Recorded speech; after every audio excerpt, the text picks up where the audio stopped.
Oh, good evening, and welcome to the Codcast. My name's Andrew Snaith. Welcome to half an hour of Whitby Town. And I'm very pleased to say that Whitby Town manager Harry Dunn joins me on the line. Good evening, Harry. Good evening, Andrew. Nice to have you with us, Harry, as always, here on the Codcast. Washed out at Frickley last night, Harry. Our ninth postponement of the season. Surely some kind of record. I think it must be, Andrew. I think we're just having one of them seasons where everything's unfortunately just dropping to bits for us. Very disappointed last night, obviously, because it was a lovely night down there, and one of the few times I must say you ever go to Frickley without being a gale force wind. So really disappointing evening for everybody concerned.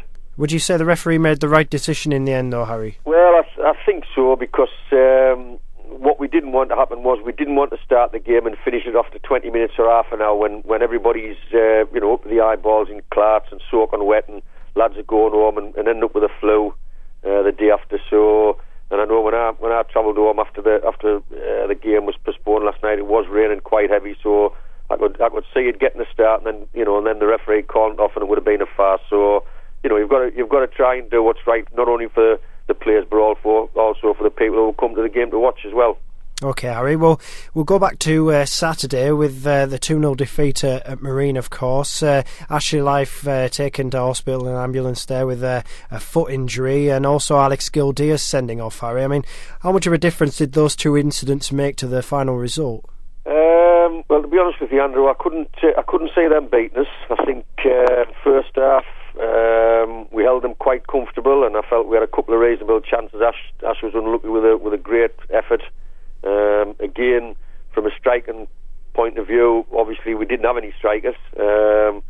We played with David Yale, Alex and Andy Leeson up front, again just to keep their back foot in, because I know for a fact they'd played very, very well on Tuesday. They'd had a real good win against High Flying Kendall, and we knew the tails would be up, so the idea was to keep on playing the three up front to keep them back, and I think it worked a treat. They never bothered us. Obviously the injured Ash did upset the rhythm a little bit, but I just thought the sending off for Alex was just a total absolute farce. I think the referee lost the plot, and obviously affected the game and made life easy for himself as well as for Marine.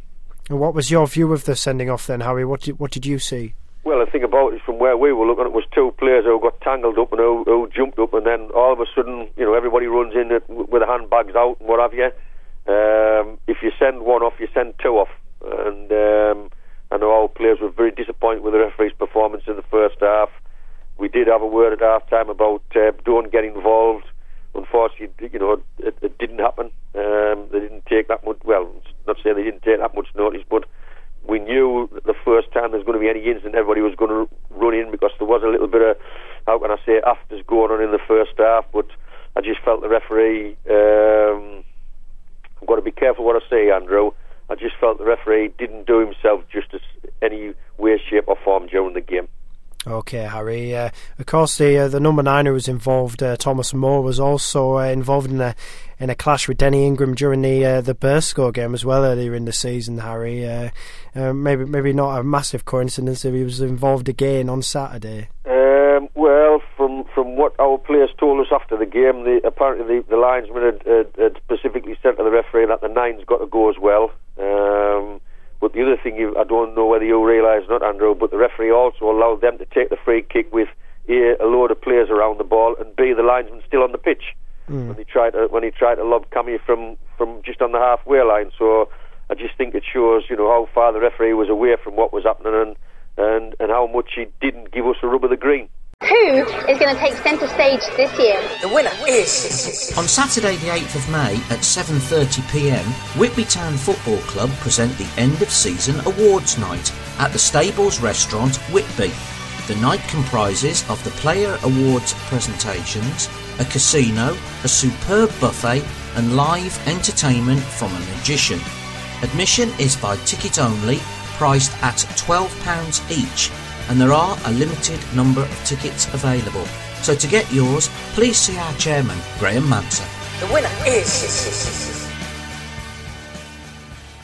Okay, Harry, could you give us an update on Ashley Life's injury status? Well, he's got a hole in the top of his right foot, just off centre.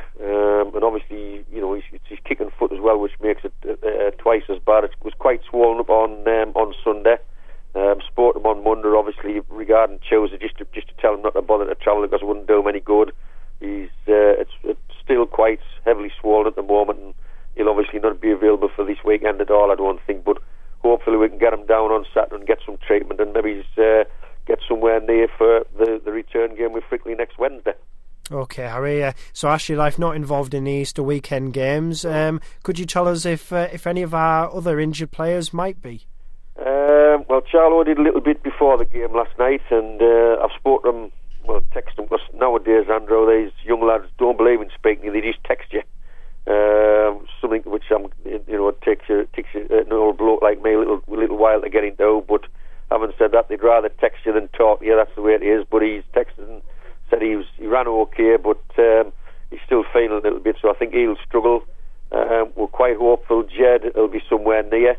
He was quite positive last night, but we didn't bother getting him stripped just because it was, as I say, it was raining, and we wanted to give him another few days. We fully expect Hattie to be fit for Friday. Cammy, I think maybe next week. Is there anybody else I can't think of? I think that's enough for the moment, Andrew. I was going to say there's been a few injuries this season. Unfortunately, yes, it's been one of them seasons where we've. How can I say? Looking back, beginning the season, we started off with Bruno, and he had his eyes done and missed it, and then we had Anthony Rod got hurt early doors. Who's the other one I'm thinking of? Tommy Raw. Yeah. Again got hurt early doors. Charlo missed a little bit early season, and it just seems as though it's carried on all the way through the season. I think the one and only time was round about November, December time when we managed to get just about everybody fit and got a head of steam up and looked as though we had half a chance, and now it's happened again to us, so it's pretty disappointing. Whitby Town's Cash Bonanza is just £1 a week, and you could win the top prize of £500 or one of the other great cash prizes. All the money taken goes back into supporting Whitby Town Football Club. So please contact George or Maureen in the club shop for more details. Money, money, money. Must be funny in the rich man's world. Speaking of Tommy Raw, I know a lot of people always ask, do the club still keep tabs on him? Yes, yeah. I mean, Tommy's been injured twice since he's gone to Mask, and now it's been a problem with his leg and this plate he's got in his near his shin bone. I believe he's had another knock on it, which is very, very unfortunate for him, because not only is Tommy a very good footballer, he's also a smashing lad, and I think everybody's just been bitterly disappointed for the lad, because, as I say, he's a good footballer, he's a great lad to have around the place, and it just seems as though he's suffering from a fact of a dreadful run of injuries. But we hope at the end of the day he can get himself put right and just have a look to see how he's going to be for next season.